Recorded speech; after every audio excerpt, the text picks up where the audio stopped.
ڀرياسٽي مان خبر ڏيندا हलो त ڀرياسٽي पुलिस जो मुख़्तलिफ़ हंधन ते कारवायूं छापन में 2 डिवाइस होल्डरन समेत मनशियात फ़रोश गिरफ़्तार करण जी दावा।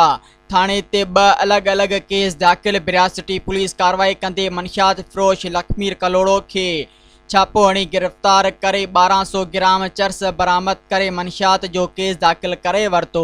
बे पासे पुलिस कारवाई कंदे बेनज़ीर इनकम सपोर्ट प्रोग्राम जी मुस्तहक औरतुन जी माली इमदाद जे पैसन मां नाजायज़ कटौती करण जे इल्ज़ाम में 2 डिवाइस होल्डरन गुलाम मुस्तफ़ा चांडियो ऐं मुज़म्मिल विस्तड़ो खे गिरफ़्तार करे संदन कब्ज़े मां 1 डिवाइस मशीन ऐं 1,63,000 रुपया रोक रक़म बरामद करे केस दाख़िल करे वरतो। उन मौके ते पुलिस जो चवण हो त SSP नौशरो फिरोज़ जे हिदायतुनि ते कारवाई कंदे कंहिं बि ॾोहारी खे बख़्श न कयो वेंदो।